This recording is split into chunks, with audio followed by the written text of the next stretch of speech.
Assalamualaikum warahmatullahi wabarakatuh.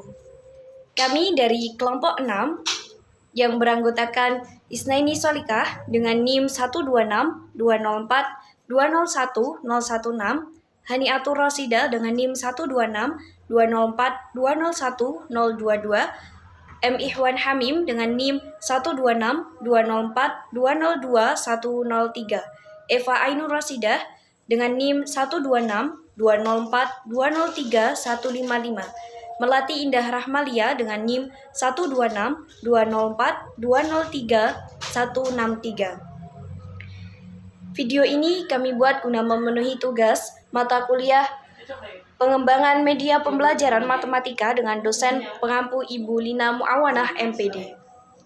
Baik, langsung saja menuju pada pembahasan.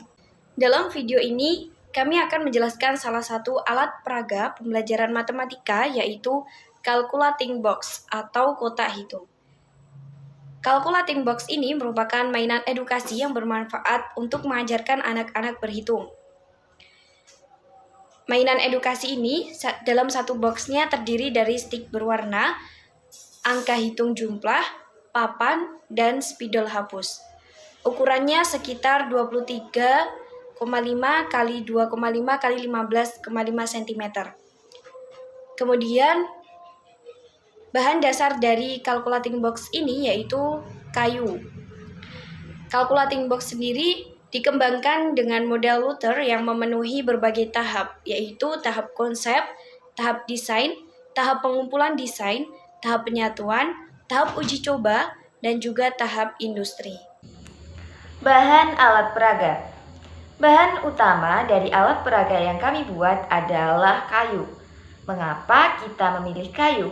Karena kayu merupakan salah satu bahan yang tahan lama, sehingga alat peraga dapat dimanfaatkan dalam jangka waktu yang lama.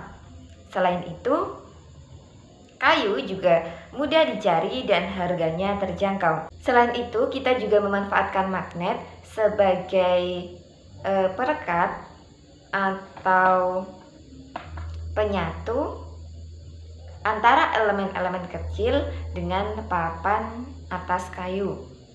Selain itu, kita juga memanfaatkan spidol. Selain kayu, kita juga memanfaatkan engsel sebagai pembuka dari box tersebut.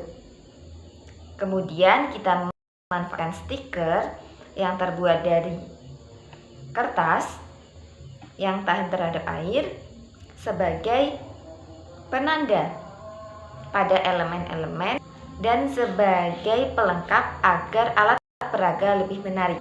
Jadi elemen-elemen kecil yang terdapat stikernya tadi adalah seperti ini. Kemudian kita juga menggunakan batang berwarna yang terbuat dari kayu. Nah, gambarnya adalah seperti ini. Baik, kita beralih ke cara pemakaiannya. Nah, gimana sih Kak cara pemakaian media atau alat pembelajaran berbasis matematika ini? Nah, jadi sebenarnya kotak ini atau box ini itu praktis dan mudah dibawa kemana saja. Jadi, di dalam box ini sudah disediakan angka-angka maupun operasi-operasi matematika. Nah, angka-angka tadi bisa dimasukkan ke dalam kolom-kolom kosong yang tersedia di wadahnya tadi. Nah, misal pada atasnya ada angka 20, kita kalikan dengan 30. Nah, hasilnya berapa? Nah, kita bisa masukkan angka tadi 20, kemudian 30. Untuk hasilnya bisa dimasukkan ke kolom pada baris tersebut. Nah, 20 dikali 30 berarti hasilnya adalah 600. Nah, kita bisa masukkan angka 600 di dalam baris tadi 20 dikali 30. Nah, kita beralih ke kolom yang ada di bawahnya. Sistemnya masih sama, yaitu kita beri angka. Nah, jika hanya terdiri dari satu digit, kan di sini ada kolomnya 2 digit ya. Nah, itu apabila satu digit, digit depannya itu bisa diberi dengan angka 0. Jadi tetap bernilai satu digit. Bisa dipahami ya teman-teman atau adik-adik semuanya nih pasti bersemangat dengan alat atau media pembelajaran berbasis matematika ini. Oke, pada begitu juga dengan kolom yang ada di sampingnya. Sistemnya masih sama ya. Oke. Selain itu, pada kotak di baliknya itu juga bisa dibuat untuk berhitung. Misal kita menuliskan seperti layaknya papan tulis ya teman-teman. Jadi kita bisa menuliskan kapur.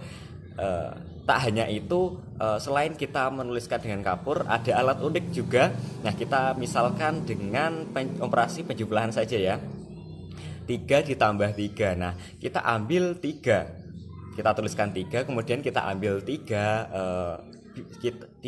buah lidi berwarna misal biru. Nah, kemudian kita tambahkan 3. Kita ambil lagi lidi berwarna yang berbeda. Jadi untuk hasilnya tadi kan 3 ditambah 3, hasilnya adalah 6. Kita gabungkan ke 6 lidi tadi, kita bisa hitung satu persatu. Hasilnya 3 ditambah 3 itu berapa? Lidinya ada 6, 1, 2, 3, 4, 5, 6. Oke, itulah hasilnya. Menyenangkan bukan?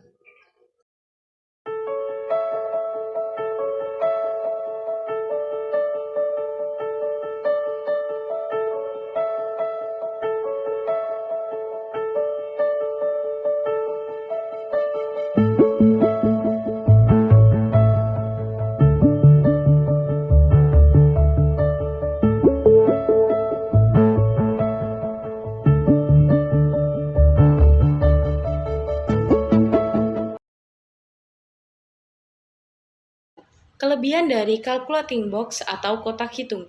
Untuk yang pertama, mudah dibawa kemana saja atau fleksibel. Yang kedua, tahan lama. Yang ketiga, biaya pembuatan alat peraga terjangkau. Yang keempat, mampu meningkatkan presentase pencapaian dengan kualifikasi sangat baik. Yang kelima, mampu memusatkan perhatian siswa. Yang keenam, meningkatkan partisipasi aktif siswa. Yang ketujuh, memotivasi siswa untuk belajar lebih giat. Yang kedelapan, mengubah pandangan siswa terhadap matematika yang terkesan sulit menjadi mudah dan menyenangkan. Kekurangan dari media pembelajaran kotak hitung atau calculation box ini adalah terdapat komponen peraga yang berukuran kecil, sehingga beresiko besar hilangnya beberapa komponen atau bagian dari alat peraga tersebut. Demikianlah tadi pembahasan tentang alat peraga pembelajaran matematika dari kami. Sekian, kurang lebihnya mohon maaf. Wassalamualaikum warahmatullahi wabarakatuh.